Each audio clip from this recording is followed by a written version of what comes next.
Hello everyone. तो दोस्तों यहाँ पर आप देख सकते हैं कि भारत इलेक्ट्रॉनिक्स लिमिटेड यानी कि बेल कंपनी की ओर से यहाँ पर टेम्परेरी बेसिस पर दोस्तों कुछ वैकेंसीज़ निकाली गई हैं।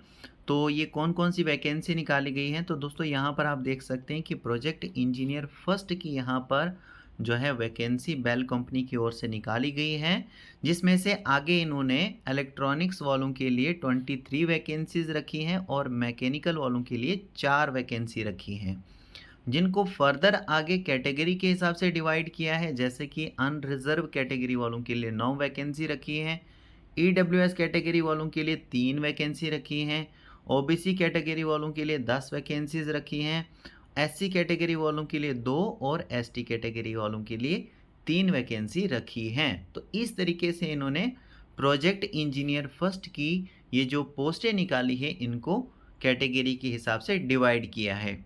ठीक है दोस्तों, आगे अगर हम बात करें तो प्रोजेक्ट इंजीनियर फर्स्ट की पोस्ट के लिए इन्होंने यहाँ पर जो एज रखी है वो रखी है ज़्यादा से ज़्यादा 32 साल, यानी कि ज़्यादा से ज़्यादा अगर आपकी 32 ईयर्स तक एज आती है तो आप यहाँ पर प्रोजेक्ट इंजीनियर फर्स्ट की पोस्ट के लिए अप्लाई कर सकते हैं। और साथ ही साथ आपके पास जो इंडस्ट्री एक्सपीरियंस है वो कम से कम 2 साल का होना चाहिए। और आपको यहाँ पर विलिंग होना पड़ेगा दोस्तों। अप्लाई करने से पहले आपको ये चीज़ मतलब देख लेना, इन्होंने बता दिया है यहाँ पर कि आपकी पोस्टिंग जो है, अगर आप सेलेक्ट होते हैं तो आपकी पोस्टिंग या तो मुंबई में रहेगी या फिर कोलकाता में रहेगी।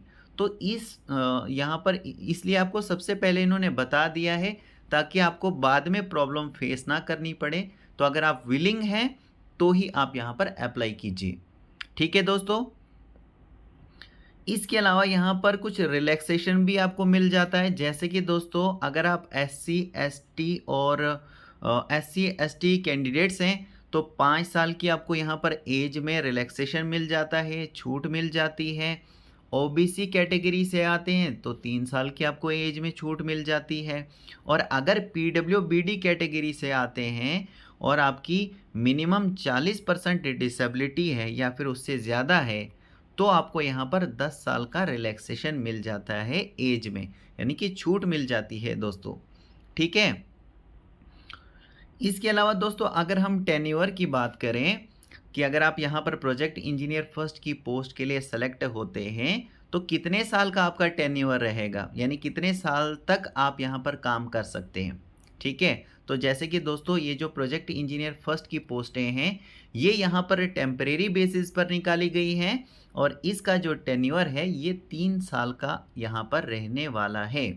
ठीक है, तो 1 साल का ये और एक्सटेंड हो सकता है। क्या कहते हैं ये कि 1 साल का यहाँ पर और एक्सटेंड हो सकता है ये टेन्योर, और ये डिपेंड करेगा लेकिन प्रोजेक्ट की अगर रिक्वायरमेंट है और आपकी परफॉर्मेंस अगर अच्छी है तो यहाँ पर 1 साल का टेन्योर एक्सटेंड हो सकता है।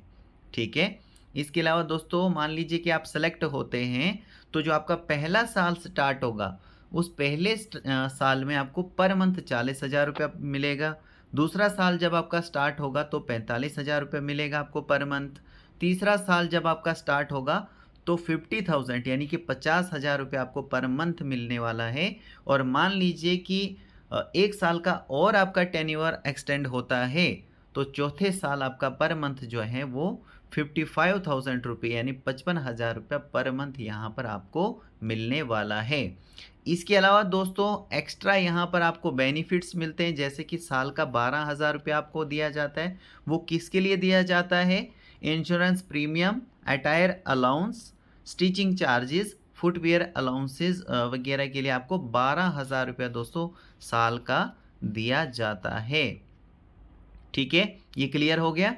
इसके अलावा दोस्तों अगर हम क्वालिफ़िकेशन की बात करें तो प्रोजेक्ट इंजीनियर फर्स्ट की पोस्ट के लिए दोस्तों आपकी क्वालिफ़िकेशन यहाँ पर मांगी है बीई या फिर बीटेक अगर आपने किया है, यानी 4 साल का कोर्स आपने किया है किसी भी रेपुटेटेड इंस्टीट्यूट से या फिर यूनिवर्सिटी से।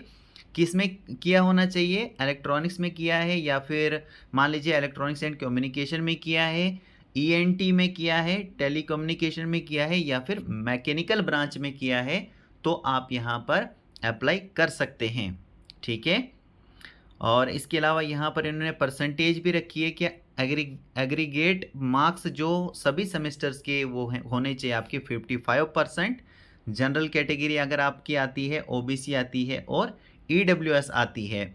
और पास क्लास रखा गया है यहाँ पर, अगर एससी एसटी और पीडब्ल्यूडी कैंडिडेट्स आप हैं तो आपके लिए यहाँ पर पास क्लास रखा गया है।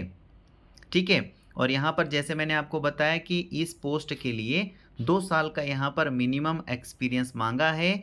और ये जो एक्सपीरियंस है दोस्तों, ये इंडस्ट्री एक्सपीरियंस होना चाहिए। ठीक है। और नीचे यहाँ पर इन्होंने मेंशन किया है कि अगर आपने इलेक्ट्रॉनिक्स में बीटेक किया है तो इसमें अगर आपका एक्सपीरियंस होगा, यहाँ पर इन्होंने मेंशन किए हैं एरियाज़ कि किस किस में आपका एक्सपीरियंस हो तो यहाँ पर वैलिड रहेगा। इस तरीके से मैकेनिकल ब्रांच से अगर आपने बीटेक किया है तो उसके लिए यहाँ पर इन्होंने मेंशन किया है। ठीक है। और इनको आप रीड कर सकते हैं दोस्तों। ठीक है। हम थोड़ा सा नीचे स्क्रॉल करते हैं। नीचे स्क्रॉल होने के बाद दोस्तों यहाँ पर हम देखिए, यहाँ पर क्या लिखा है कि सिलेक्शन प्रोसीजर आपका किस तरीके से सिलेक्शन होगा इस पोस्ट के लिए। तो सबसे पहले आपका रिटन टेस्ट लिया जाएगा और इसका वेटेज रहेगा 85% का। अगर आप यहाँ पर रिटन टेस्ट को शॉर्टलिस्ट होते हैं तो आपको इंटरव्यू के लिए बुलाया जाएगा। और इंटरव्यू जो रहेगा दोस्तों, इसका वेटेज रहेगा 15%, यानी 15% का यहाँ पर वेटेज रहेगा। ठीक है।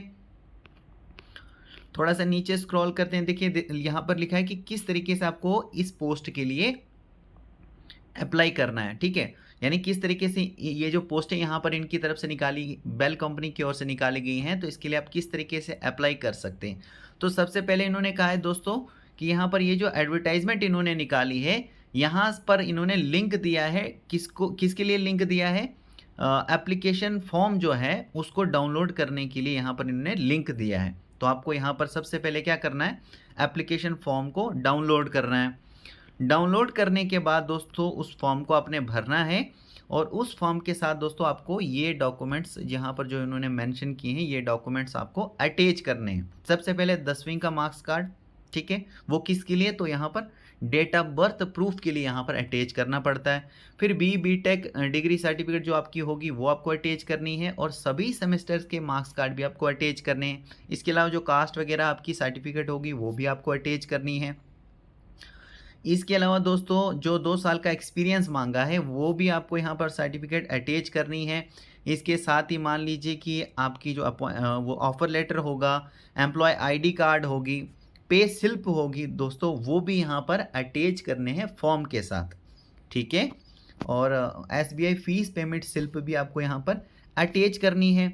और कैसे सबमिट करना है फॉर्म, तो जब आप इसको फिल करोगे दोस्तों, फिल करने के बाद ये जो डॉक्यूमेंट्स हैं ये भी अटैच करोगे। अटैच करने के बाद दोस्तों यहाँ पर ये जो एड्रेस दिया है, manager HRADSN ESNCQA Bharat Electronics Limited, Jalahalli PO Bengaluru 560013, इस पर आपको, इस एड्रेस पर आपको बाई पोस्ट जो है इस फॉर्म को सेंड करना है। ठीक है। और जो एनवलप के अंदर आप फॉर्म को डालोगे उस एनवलप के बाहर से मेंशन करना है, क्या मेंशन करना है कि ये जो फॉर्म आप भेज रहे हो, मतलब किसके लिए भेज रहे हो। देखिए, application for project engineer ADSN, इस तरीके से आपको ये जो एनवलप होगा उसके ऊपर से ये लिखना है। ठीक है। और लास्ट डेट क्या रहेगी इन पोस्टों के लिए, तो यहाँ पर आप देख सकते हैं 29/7/2023 तक आप यहाँ पर इन पोस्टों के लिए अप्लाई कर सकते हैं।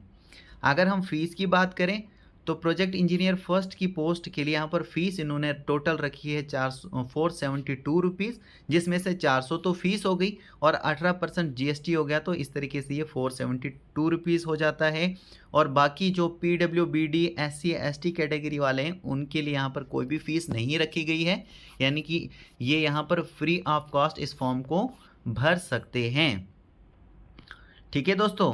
तो मैं होप करता हूं दोस्तों कि मैंने आपको सारी जानकारी जो है इसके रिगार्डिंग में दे दी होगी।